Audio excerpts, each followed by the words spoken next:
Hi hello welcome back to HRM kitchens.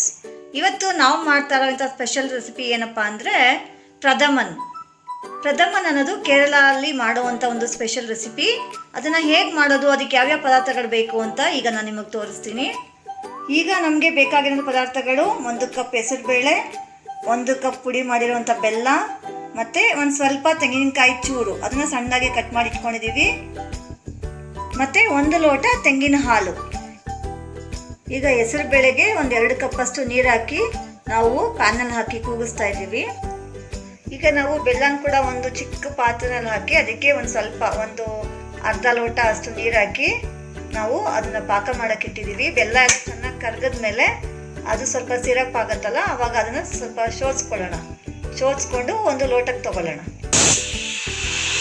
ಈಗ ಹೆಸರು ಬೇಳೆನ ನಾವು ಕೂಗಿಸ್ಕೊಂಡಿದ್ದೀವಿ 2 ವಿಷಲು. ಅದು ಚೆನ್ನಾಗಿ ನುಣ್ಣಗಾಗಿದೆ, ಸ್ವಲ್ಪ ಸ್ಮ್ಯಾಶ್ ಮಾಡ್ಕೊಳ್ಳೋಣ. ಸ್ಮ್ಯಾಶ್ ಮಾಡಿಕೊಂಡು ಬೆಲ್ಲದ ಪಾಕ ನಾವೇನು ಮಾಡಿದ್ದೀವಿ, ಬೆಲ್ಲ ಕರಗಿಸ್ಕೊಂಡಿದ್ದೀವಲ್ಲ ಅದನ್ನು ಇದಕ್ಕೆ ಹಾಕಿ ಮಿಕ್ಸ್ ಮಾಡಿ ಸ್ವಲ್ಪ ಕುದಿಯೋಕ್ಕಿಡೋಣ. ಈಗ ನಾವು ಹೆಸರುಬೇಳೆನ ಬೇಯಿಸ್ಕೊಂಡಿದ್ದೀವಲ್ಲ ಅದಕ್ಕೆ ನಾನು ಬೆಲ್ಲದ ಪಾಕನ ಹಾಕ್ತಾ ಇದ್ದೀನಿ. ಬೆಲ್ಲದ ಪಾಕ ಅನ್ನೋಕ್ಕಿಂತ ಬೆಲ್ಲ ಕರಗಿಸ್ಕೊಂಡಿರೋವಂಥ ನೀರು ನಾನು ಅದನ್ನು ಶೋಧಿಸಿ ಇಟ್ಕೊಂಡಿದ್ದೀನಿ, ಅದನ್ನು ಹಾಕಿ ಮಿಕ್ಸ್ ಮಾಡಿ ಸ್ವಲ್ಪ ಕುದಿಸ್ಬೇಕು. ಇವಾಗ ಇದು ಈಗ ಸ್ವಲ್ಪ ಕುದೀತಾ ಇದೆ. ಇದಕ್ಕೆ ನಾವು ತೆಂಗಿನ ಹಾಲನ್ನ ಮಿಕ್ಸ್ ಮಾಡೋಣ.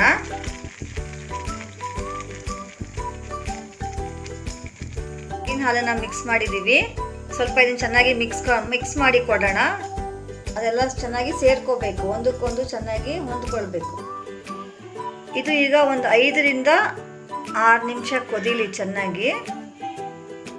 ಈಗ ಇದು ಚೆನ್ನಾಗಿ ಕುದೀತಾ ಇದೆ. ಇದಕ್ಕೆ ನಾನು ಕಟ್ ಮಾಡಿ ಇಟ್ಕೊಂಡಿರೋವಂಥ ತೆಂಗಿನಕಾಯಿ ಚೂರುಗಳು ಸಣ್ಣ ಕಟ್ ಮಾಡಿ ಇಟ್ಟಿದ್ದೀನಲ್ಲ ಅದನ್ನು ಇದಕ್ಕೆ ಮಿಕ್ಸ್ ಮಾಡಿಬಿಟ್ಟು ಇನ್ನೂ ಒಂದು 5 ನಿಮಿಷ ಅದನ್ನು ಚೆನ್ನಾಗಿ ಕುದಿಸೋಣ. ನಾನು ಇದಕ್ಕೆ ಯಾವುದೇ ರೀತಿ ಒಂದು ಏಲಕ್ಕಿ ಪುಡಿ ಆಗಲಿ ಅಥವಾ ಶುಂಠಿ ಪುಡಿ ಆಗಲಿ ಇದು ಯಾವುದನ್ನು ಆ್ಯಡ್ ಮಾಡ್ತಿಲ್ಲ. ಕಾರಣ ಇಷ್ಟೇ, ನನಗೆ ಈ ತೆಂಗಿನಕಾಯಿದು ಹಾಲು ಹಾಕಿದ್ದೀವಲ್ವಾ ಅದ್ರ ಸ್ಮೆಲ್ಲು ಮತ್ತು ಈ ತೆಂಗಿನಕಾಯಿ ಪೀಸಿನ ಸ್ಮೆಲ್ಲು ಇದೆಲ್ಲ ತುಂಬ ಚೆನ್ನಾಗಿ ಟೇಸ್ಟ್ ಕೊಡುತ್ತೆ.